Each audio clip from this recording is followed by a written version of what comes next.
Hi hello ನಮಸ್ತೆ ಎಲ್ಲರಿಗೂ ಮತ್ತೊಮ್ಮೆ ನಮ್ಮ ಚಾನಲ್ಗೆ ಹಾರ್ದಿಕ ಸ್ವಾಗತ ಸುಸ್ವಾಗತ. ಯಾರೆಲ್ಲ ನನ್ನ ಚಾನಲನ್ನು ಸಬ್ಸ್ಕ್ರೈಬ್ ಮಾಡಿಲ್ಲ ದಯವಿಟ್ಟು ಸಬ್ಸ್ಕ್ರೈಬ್ ಮಾಡಿ, ನಿಮ್ಮ ಸಪೋರ್ಟ್ ನನಗೆ ತುಂಬ ಮುಖ್ಯ. ಗೌರಿ ಕಲ್ಯಾಣ ನಾಳೆಯ ಸಂಚಿಕೆಯಲ್ಲಿ ಏನಾಗುತ್ತದೆ ಅನ್ನೋದನ್ನು ನೋಡೋಣ ಬನ್ನಿ. ಶುರುವಿನಲ್ಲಿ ಗೌರಿ ಮತ್ತು ವಿವೇಕ್ ಇಬ್ಬರು ಕಾಂತಲಕ್ಷ್ಮಿಯ ಮನೆಗೆ ಬರುತ್ತಾರೆ. ಆದರೆ ಇವರಿಬ್ಬರನ್ನು ನೋಡಿದ ತಕ್ಷಣ ಕಾಂತಲಕ್ಷ್ಮಿಯ ಮನಸ್ಸಿನಲ್ಲಿ ಒಂದು ದೊಡ್ಡ ಭಯ ಶುರುವಾಗುತ್ತದೆ. ಅಯ್ಯೋ ದೇವರೇ, ಗೌರಿಯನ್ನು ಮತ್ತೆ ತವರು ಮನೆಗೆ ಬಿಟ್ಟು ಹೋಗೋಕೆ ವಿವೇಕ್ ಕರೆದುಕೊಂಡು ಬಂದಿರಬಹುದಾ ಅನ್ನೋ ಆತಂಕ ಅವರ ಮುಖದಲ್ಲಿ ಕಾಣಿಸುತ್ತಿರುತ್ತದೆ. ಯಾಕೆಂದ್ರೆ ಹಿಂದಿನ ಘಟನೆಗಳೆಲ್ಲ ಕಾಂತಲಕ್ಷ್ಮಿಯ ಮನಸ್ಸಿನಲ್ಲಿ ಇನ್ನೂ ಹಾಗೆಯೇ ಇರುತ್ತದೆ. ಒಬ್ಬ ತಾಯಿಗೆ ತನ್ನ ಮಗಳ ಜೀವನದ ಬಗ್ಗೆ ಭಯ ಶುರುವಾದರೆ ಸಣ್ಣ ವಿಷಯವು ದೊಡ್ಡ ಸಮಸ್ಯೆಯಂತೆ ಕಾಣಿಸುತ್ತದೆ ಅಲ್ವಾ? ಅದೇ ರೀತಿ ಕಾಂತಲಕ್ಷ್ಮಿ ತುಂಬಾ ಗಾಬರಿಯಾಗುತ್ತಾರೆ. ಗೌರಿ ಮತ್ತು ವಿವೇಕ್ ಮನೆ ಹತ್ತಿರ ಬರುತ್ತಿದ್ದಂತೆಯೇ ಕಾಂತಲಕ್ಷ್ಮಿ ಕಣ್ಣೀರು ಹಾಕುತ್ತಾ, ಗೌರಿ, ದಯವಿಟ್ಟು ಈ ರೀತಿಯೆಲ್ಲ ಮಾಡಕ್ಕೆ ಹೋಗಬೇಡಮ್ಮ, ಅವಳು ಏನೂ ತಪ್ಪು ಮಾಡಿಲ್ಲ ಅಂತ ಹೇಳುತ್ತಾರೆ. ಆಗ ಗೌರಿಗೆ ಆಶ್ಚರ್ಯವಾಗುತ್ತದೆ. ಅಮ್ಮ, ಏನಾಯಿತು, ಯಾಕೆ ಹೀಗೆ ಮಾಡ್ತಾ ಇದ್ದೀಯಾ ಅಂತ ಕೇಳುತ್ತಾಳೆ. ಆಗ ಕಾಂತಲಕ್ಷ್ಮಿ ತಮ್ಮ ಮನಸ್ಸಿನಲ್ಲಿದ್ದ ಭಯವನ್ನೆಲ್ಲ ಹೊರಹಾಕುತ್ತಾರೆ. ಆದರೆ ಗೌರಿ ಹೇಳುವ ಮಾತು ಕೇಳಿದ ತಕ್ಷಣ ಅವರ ದುಃಖವೇ ಖುಷಿಯಾಗಿ ಬದಲಾಗುತ್ತದೆ. ಅಮ್ಮ, ನೀನು ಅಂದುಕೊಂಡ ಹಾಗೆ ಏನೂ ಆಗಿಲ್ಲ.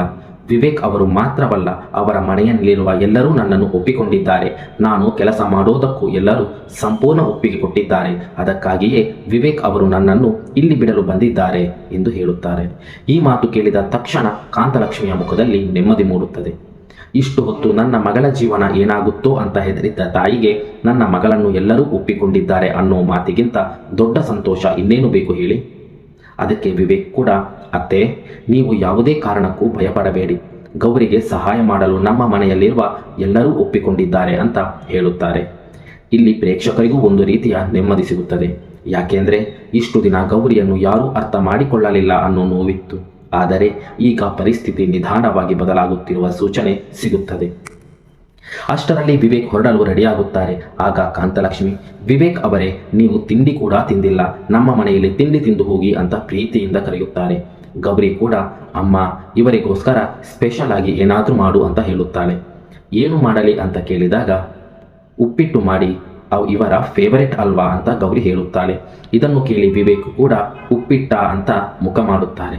ಕಾಂತಲಕ್ಷ್ಮಿ ತಕ್ಷಣ ಅಡುಗೆ ಮಾಡಲು ಹೋಗುತ್ತಾರೆ. ಗೌರಿ ಕೂಡ ವಿವೇಕ್ ಅವರನ್ನು ಕುಳಿತುಕೊಳ್ಳುವಂತೆ ಮಾಡುತ್ತಾಳೆ. ಆದರೆ ಇಲ್ಲೊಂದು ತುಂಬಾ ಮುದ್ದಾದ ಕ್ಷಣ ಬರುತ್ತದೆ. ವಿವೇಕ್ಗೆ ಉಪ್ಪಿಟ್ಟು ಅಷ್ಟಾಗಿ ಇಷ್ಟವಿಲ್ಲದಿದ್ದರೂ ಗೌರಿ ಪ್ರೀತಿಯಿಂದ ತಿನ್ನಿಸುತ್ತಾಳೆ. ನೀವು ತಿಂದ್ರೇನೆ ನನಗೆ ಖುಷಿ ಅನ್ನೋ ಗೌರಿಯ ಮಾತಿನಲ್ಲಿ ಅವಳ ಪ್ರೀತಿ ಎಷ್ಟು ನಿಜ ಅನ್ನೋದು ಗೊತ್ತಾಗುತ್ತದೆ. ಕೆಲವೊಮ್ಮೆ ಪ್ರೀತಿ ಅಂದರೆ ದೊಡ್ಡ ದೊಡ್ಡ ಮಾತುಗಳಲ್ಲ. ಒಬ್ಬರಿಗೆ ಇಷ್ಟವಿಲ್ಲದಿದ್ದರೂ ಒಂದು ತುತ್ತು ತಿನ್ನಿ ಅಂತ ಪ್ರೀತಿಯಿಂದ ಒತ್ತಾಯಿಸುವುದರಲ್ಲೂ ಇರುತ್ತದೆ. ಗೌರಿ ಮತ್ತು ವಿವೇಕ್ ಒಬ್ಬರನ್ನೊಬ್ಬರು ನೋಡಿಕೊಳ್ಳುವ ಆ ಕ್ಷಣಗಳಲ್ಲಿ ವಿವೇಕ್ಗೂ ಗೊತ್ತಿಲ್ಲದೆ ಗೌರಿಯ ಮೇಲೆ ಪ್ರೀತಿ ಮೂಡಲು ಶುರುವಾಗುತ್ತದೆ. ಇನ್ನೊಂದು ಕಡೆ ಸರಿತಾ ಇನ್ನೂ ಕೋಪದಲ್ಲೇ ಇರುತ್ತಾರೆ. ಆ ದಿನ ಬಂದು, ಸರಿತಾ, ಗೌರಿ ತುಂಬಾ ಒಳ್ಳೆಯ ಹುಡುಗಿ, ಅವಳ ಬಗ್ಗೆ ಒಂದು ಕ್ಷಣ ಯೋಚನೆ ಮಾಡು, ಅವಳು ಯಾರಿಗೂ ಕೆಟ್ಟದ್ದನ್ನು ಬಯಸುವುದಿಲ್ಲ, ನಿನಗೆ ಸಿಕ್ಕಿರುವುದು ಮುತ್ತಿನಂತಹ ಸೊಸೆ ಅಂತ ಹೇಳಿದಾಗ ಆಗ ಚಂಚಲ ಮಾತ್ರ ಈ ಪರಿಸ್ಥಿತಿಗೆ ಮತ್ತಷ್ಟು ಬೆಂಕಿ ಹಚ್ಚುತ್ತಾಳೆ. ಇನ್ನೊಂದು ಸ್ವಲ್ಪ ಹೊತ್ತು ಕಾಯಿರಿ, ಆಮೇಲೆ ನಿಮ್ಮ ಮಗನ ಬಗ್ಗೆ ನಿಮಗೆ ಗೊತ್ತಾಗುತ್ತದೆ. ನಿಮ್ಮ ಮಗ ಹೆಂಡತಿಯ ಗುಲಾಮ ಆಗಲ್ಲ ಅಂತೀರಲ್ಲ, ಯಾರ ಗುಲಾಮ ಆಗಿದ್ದಾನೆ ಅಂತ ನೀವೇ ನೋಡಿ ಅಂತ ಹೇಳಿ ಹೋಗುತ್ತಾಳೆ. ಈ ಮಾತು ಕೇಳಿ ಸರಿತಾಗಿ ಇನ್ನಷ್ಟು ಕೋಪ ಬರುತ್ತದೆ. ನನ್ನ ಮಗನ ಬಗ್ಗೆ ನನಗೆ ಚೆನ್ನಾಗಿ ಗೊತ್ತು, ಅವನು ಯಾವುದೇ ಕಾರಣಕ್ಕೂ ಹೆಂಡತಿಯ ಗುಲಾಮ ಆಗಲ್ಲ ಅಂತ ಹೇಳುತ್ತಾರೆ. ಆದರೆ ಚಂಚಲ ಬಿತ್ತಿರುವ ಅನುಮಾನದ ಬೀಜ ಮುಂದೆ ದೊಡ್ಡ ಸಮಸ್ಯೆಯಾಗುವ ಸಾಧ್ಯತೆ ಇದೆ. ಇದೇ ವೇಳೆ ಮೋನಿಕಾ ಕಥೆಯು ಮತ್ತೊಂದು ಕಡೆ ಭಯಾನಕ ತಿರುವು ಪಡೆಯುತ್ತಿದೆ. ಮೋನಿಕಾಳಿಗೆ ಪ್ರತಿದಿನವೂ ಭಯ. ಅನಿಕೇತ್ಗೆ ಸತ್ಯ ಗೊತ್ತಾದರೆ, ನನ್ನ ಪ್ರೆಗ್ನೆನ್ಸಿ ಟೆಸ್ಟ್ ಯಾರಿಗಾದರೂ ಸಿಕ್ಕಿಬಿಟ್ಟರೆ ಮುಂದೆ ಏನು ಮಾಡಲಿ ಅನ್ನೋ ಆತಂಕ ಅವಳನ್ನು ಕಾಡುತ್ತಿರುತ್ತದೆ. ಒಂದು ಸುಳ್ಳನ್ನು ಮುಚ್ಚಲು ಮತ್ತೊಂದು ಸುಳ್ಳು ಹೇಳುತ್ತಾ ಹೋದರೆ ಒಂದು ಹಂತದಲ್ಲಿ ಆ ಸುಳ್ಳುಗಳೇ ನಮ್ಮನ್ನು ಸುತ್ತುವರೆದುಕೊಳ್ಳುತ್ತದೆ ಅಲ್ವಾ? ಮೋನಿಕಾಳ ಪರಿಸ್ಥಿತಿಯು ಹಾಗೆ ಆಗಿದೆ. ಇನ್ನು ಎಷ್ಟು ದಿನ ಈ ಸುಳ್ಳನ್ನು ಹೇಳಲಿ? ಮುಂದೆ ನನ್ನ ಹೊಟ್ಟೆ ಕಾಣಿಸಿಕೊಂಡರೆ ಏನು ಮಾಡಲಿ ಅಂತ ದೇವರ ಮುಂದೆ ಬೇಡಿಕೊಳ್ಳುತ್ತಾರೆ. ಆದರೆ ಸತ್ಯ ಹೊರಬರುವ ದಿನ ಹತ್ತಿರವಾಗುತ್ತಿದೆಯಾ ಅನ್ನೋ ಕುತೂಹಲ ಪ್ರೇಕ್ಷಕರಲ್ಲಿ ಮೂಡುತ್ತದೆ. ಇನ್ನೊಂದು ಕಡೆ ಗೌರಿ ಮತ್ತು ವಿವೇಕ್ ನಡುವೆ ಮತ್ತೊಂದು ಮುದ್ದಾದ ಕ್ಷಣ ನಡೆಯುತ್ತದೆ. ಕಾಂತಲಕ್ಷ್ಮಿ ಮಣ್ಣಿನ ಗೊಂಬೆ ಮಾಡುವ ಕೆಲಸ ಮಾಡುತ್ತಿರುತ್ತಾರೆ. ಗೌರಿಯೂ ಅದರಲ್ಲಿ ಆಸಕ್ತಿಯಿಂದ ಭಾಗವಹಿಸುತ್ತಾಳೆ. ಅದನ್ನು ನೋಡಿದ ವಿವೇಕ್, ಗೌರಿ ಅವರೇ, ಇಷ್ಟೆಲ್ಲ ಕಷ್ಟ ಇದೆ ಅಂತ ಗೊತ್ತಿರಲಿಲ್ಲ, ಇಷ್ಟು ಈಸಿ ಆಗಿದೆಯಾ ಅಂತ ಕೇಳುತ್ತಾರೆ. ಗೌರಿ ನಗುತ್ತಾ, ತುಂಬಾ ಈಸಿ, ನೀವು ಒಂದು ಸಲ ಇದರ ಮೇಲೆ ಕಾಲಿಟ್ಟು ನೋಡಿ, ಆಗ ಗೊತ್ತಾಗುತ್ತೆ ಅಂತ ಹೇಳುತ್ತಾಳೆ.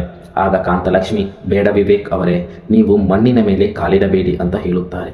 ಆದರೆ ವಿವೇಕ್ ಕೂಡ ಈಗ ಗೌರಿ ಮಾಡಿದ್ದನ್ನೇ ಮಾಡಬೇಕು ಅನ್ನೋ ಆಸೆ. ಗೌರಿ ಮಾಡ್ತಿದ್ದಾಳೆ ಅಂದರೆ ನನಗಾಗಲ್ವಾ, ನಾನು ಕೂಡ ಟ್ರೈ ಮಾಡ್ತೀನಿ ಅಂತ ಮಣ್ಣಿನ ಮೇಲೆ ಕಾಲಿಡುತ್ತಾರೆ. ಆದರೆ ಕಾಲಿಟ್ಟ ತಕ್ಷಣ ಪರಿಸ್ಥಿತಿ ಬೇರೆಯೇ ಆಗುತ್ತದೆ. ವಿವೇಕ್ ಮಣ್ಣಿನಲ್ಲಿ ಕಾಲು ತೆಗೆಯಲು ಆಗದೆ ಒದ್ದಾಡುತ್ತಾರೆ. ಗೌರಿ ಮಾತ್ರ ಅದನ್ನು ನೋಡಿ ಜೋರಾಗಿ ನಗುತ್ತಾಳೆ. ವಿವೇಕ್ ಸರ್, ಗೊಂಬೆ ಮಾಡುವುದು ಈಸಿ ಅಂತ ಅಂದುಕೊಂಡಿದ್ರಾ? ನೋಡಿ ಎಷ್ಟು ಕಷ್ಟ ಇದೆ ಅಂತ ಹೇಳುತ್ತಾಳೆ. ವಿವೇಕ್ ಕೂಡ ಗೌರಿ ಮಾಡಿದ ಹಾಗೆ ಮಾಡಲು ಪ್ರಯತ್ನಿಸುತ್ತಾರೆ. ಅಷ್ಟರಲ್ಲಿ ಗೌರಿ ಮತ್ತು ವಿವೇಕ್ ಇಬ್ಬರು ಒಟ್ಟಿಗೆ ಕೆಲಸ ಮಾಡುತ್ತಿರುವ ದೃಶ್ಯ ಚಂಚಲಾಳ ಕೈಗೆ ಸಿಗುತ್ತದೆ.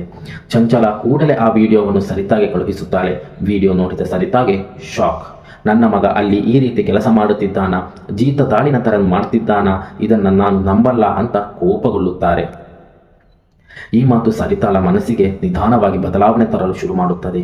ಏಕೆಂದರೆ ಗಂಡ ಹೆಂಡತಿ ಒಟ್ಟಿಗೆ ಕೆಲಸ ಮಾಡುವುದರಲ್ಲಿ ತಪ್ಪೇನಿದೆ, ಅವರ ಸಂತೋಷವನ್ನು ನೋಡಿ ನೀನೂ ಖುಷಿಪಡು ಅಂತ ಹೇಳಿದಾಗ ಬದಲಾವಣೆ ಸಹಜವಾಗಿ ಬರುತ್ತದೆ. ಇಷ್ಟು ದಿನ ಗೌರಿಯ ಬಗ್ಗೆ ತಪ್ಪಾಗಿ ಅಂದುಕೊಂಡಿದ್ದ ಸರಿತಾ ಈಗ ನಿಧಾನವಾಗಿ ಗೌರಿಯ ಒಳ್ಳೆತನದ ಬಗ್ಗೆ ಯೋಚಿಸಲು ಶುರು ಮಾಡುತ್ತಾರೆ. ಇದೇ ಈ ಸಂಚಿಕೆಯ ದೊಡ್ಡ ಬದಲಾವಣೆ.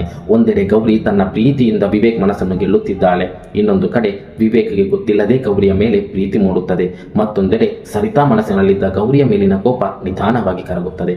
ಅಂದರೆ ಒಂದು ಕಡೆ ಪ್ರೀತಿ ಹುಟ್ಟುತ್ತಿದೆ, ಇನ್ನೊಂದು ಕಡೆ ನಂಬಿಕೆ ಹುಟ್ಟುತ್ತಿದೆ, ಮತ್ತೊಂದು ಕಡೆ ಹಳೆಯ ತಪ್ಪು ಕಲ್ಪನೆಗಳು ನಿಧಾನವಾಗಿ ದೂರವಾಗುತ್ತಿದೆ. ಇದು ವಿವೇಕ್ ಮಣ್ಣಿನ ಮೇಲೆ ಕಾಲಿಟ್ಟು ಬೀಳಲು ಹೋದಾಗ ಗೌರಿ ಅವನನ್ನು ಹಿಡಿದುಕೊಳ್ಳುವ ಆ ಕ್ಷಣ ಕೂಡ ತುಂಬಾ ವಿಶೇಷ. ಇಬ್ಬರು ಒಬ್ಬರನ್ನೊಬ್ಬರು ನೋಡಿಕೊಳ್ಳುವ ಆ ಕ್ಷಣದಲ್ಲಿ ಮಾತಿಗಿಂತ ಅವರ ಕಣ್ಣುಗಳೇ ಹೆಚ್ಚು ಮಾತನಾಡುತ್ತದೆ. ಪ್ರೀತಿ ಕೆಲವೊಮ್ಮೆ ನಾನು ನಿನ್ನನ್ನು ಪ್ರೀತಿಸುತ್ತೇನೆ ಅಂತ ಹೇಳುವುದರಿಂದ ಶುರುವಾಗುವುದಿಲ್ಲ. ಇಬ್ಬರು ಬೀಳುವಾಗ ಇನ್ನೊಬ್ಬರು ಕೈ ಹಿಡಿಯುವುದರಿಂದಲೂ ಪ್ರೀತಿ ಶುರುವಾಗಬಹುದು. ಹಾಗಾಗಿ ಮುಂದಿನ ದಿನಗಳಲ್ಲಿ ಗೌರಿ ಮತ್ತು ವಿವೇಕರ ಸಂಬಂಧ ಯಾವ ಹಂತಕ್ಕೆ ಹೋಗುತ್ತದೆ ಅನ್ನೋದನ್ನು ನೋಡಬೇಕೆಂದರೆ ಗೌರಿ ಕಲ್ಯಾಣದ ಧಾರಾವಾಹಿಗಳನ್ನು ನೋಡಬೇಕಾಗುತ್ತದೆ. ವಿಡಿಯೋ ಇಷ್ಟವಾಗಿದ್ದರೆ ಒಂದು ಲೈಕ್ ಮಾಡಿ, ಸಬ್ಸ್ಕ್ರೈಬ್ ಮಾಡಿ. ಮುಂದಿನ ವಿಡಿಯೋದಲ್ಲಿ ಮತ್ತೆ ಸಿಗೋಣ. ಧನ್ಯವಾದಗಳು.